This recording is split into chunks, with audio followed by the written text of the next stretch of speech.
we'll probably just do about 3 different draft strategies today. And then we'll encourage you to check out next week's show, and we'll go a little bit more in depth on a number of these other draft strategies. But here's one that people think, I think the perception is, I want a stack. So when they're drafting a team, they want the wide receiver and the quarterback. And so, man, if I get both those guys, if I get, used to be Russell Wilson, DK Metcalf. Now it's Russell Wilson, and maybe is it Cortland Sutton? Is it Jerry Jeudy? You're trying to figure that out. It used to be Aaron Rodgers and Devontae Adams. Now do you want the Derek Carr, Devontae Adams stack? And so for me, Harrison, I don't like the stack. I don't want the stack. My philosophy is I don't want players from the same team in general. I like to have a little bit more of a spread out approach, to where if a team ends up stinking or an injury ends up ruining a season, I'm only affected by it with one player. Now, the flip side is, oh, man, what if you jump on the Rams stack last year and you got Cooper Kupp and Matthew Stafford and you can really run with it? Too risky for me. I'd rather spread it out, so I'm a little more conservative in that regard. But do you like the stack? If you get a wide receiver early, do you want to go get that quarterback as well? So I like stacking, but not with elite players like you just mentioned. Because when you have 2 elite players on the same team, you're depending on them both to be great every single week. If you draft Josh Allen high and Stephon Diggs high, the week where the Bills offense doesn't have a great week, it's going to be really hard to find production from the other players on your team who you took later.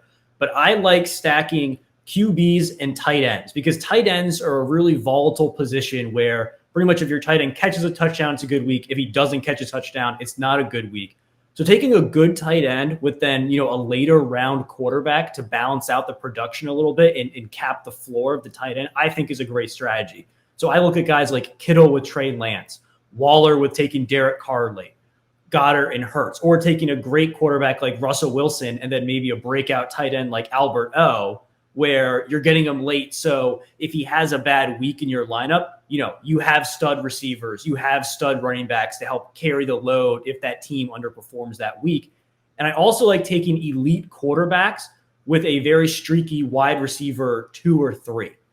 So when they have that boom bust week, you obviously win your week. But when the streaky wide receiver doesn't catch a deep bomb, the quarterback is still going to perform at such a high level, passing to all the other options in the offense. It doesn't kill your team because you still get that production. So I look at guys like Josh Allen and then Gabriel Davis later in drafts, or Justin Herbert and Mike Williams, Russell Wilson, like I said before, and then KJ Hamler as the third receiver for the Broncos, where, if you can start him and he pops off and has a great week, that's awesome. But if he doesn't, you still get the production from the other Denver weapons with Russ.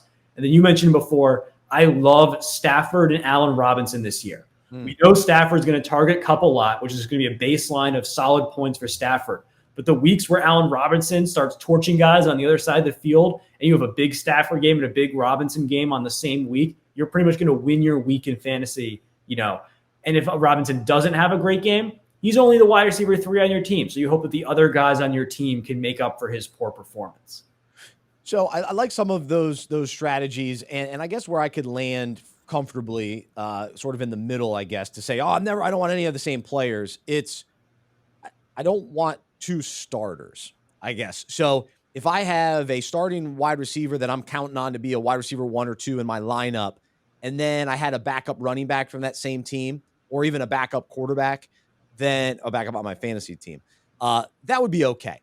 But I just can't depend on one team. I remember last year I drafted, this was by accident because I went against, I took Chris Carson and DK Metcalf.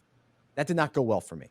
Now Carson got injured, but that's like the example for me. It's like, you never want a running back and wide receiver from the same team.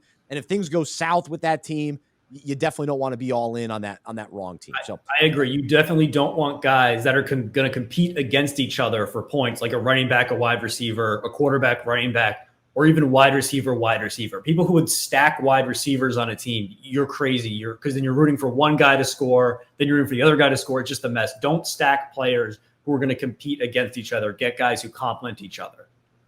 All right, so we're going to end with this question, and we're going to get into other draft strategies next week. But do you care about 2 different things? Do you care about buys when you're drafting and you're looking at players to consider? And do you care about strength of schedule? For me, I'll start with buys. Buys mean absolutely nothing to me, and they honestly shouldn't for you as a player as well. Take the best player available, the guy who fits the roster your best. Don't worry about buys. I know there's strategies. Well, oh, if I all my bye weeks on 1 week, then I just lose that week, but my team's at full strength the rest of the season. Or if I spread out my buys, then there won't be 1 week where I'm handicapped because I don't have my star players. But your roster changes so much during the fantasy season. If you're looking at the buy of your wide receiver 3 or your backup running back, that guy most likely by week 4 of the season is not going to be your wide receiver 3 or backup running back. So it doesn't matter what his buy is because he's most likely not, that's never going to be taken into account when it actually gets to your starters bye week. So I don't care about buys at all unless you're doing best ball. Yeah, let me jump in. So the only thing I would say is for quarterbacks and tight ends, if you're approaching, hey, here's my starting tight end, this is my backup tight end, this is my starting quarterback, this is my backup, those you probably want to consider. But when it comes to running backs and wide receivers, absolutely not. It changes, just to your point, way too much. You're going to pick up guys off waivers, so you should be fine. All right, what about strength of schedule? So strength of schedule, I actually look at strength of schedule for running backs, but not much for quarterbacks and receivers. Because if you're playing a really easy team, then the quarterback's going to go nuts and throw for a ton of yards anyways. And if you're playing for a really hard team, it's going to be a competitive game. The quarterback's going to have to throw a lot to keep you in the game anyways. So I think strength of schedule is pretty much a wash for pass catchers.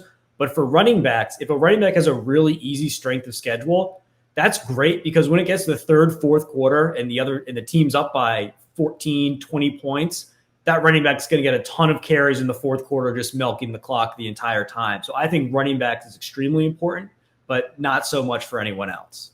I'm not real into the strength of schedule. It's bitten me before that I worried about it, especially like for the fantasy playoffs. I tried to be real strategic, and it was silly that I did what I did to try to finagle the right players that were going to have great matchups in the final weeks, and it didn't land for me.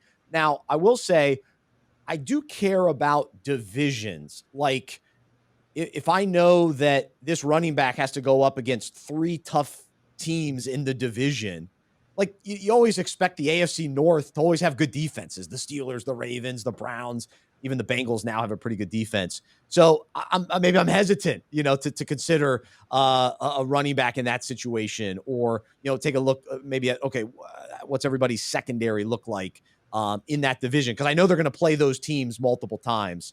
So that'd probably be the only time but even to that, I'm not overly analyzing it. It's just if I'm debating between 2 guys, maybe I would take a look at, he's got a tougher division. That makes me nervous. So, and then I give the edge to the guy who's playing in that, let's see, this year, maybe my Panthers in the NFC South might be the easy division. We'll see.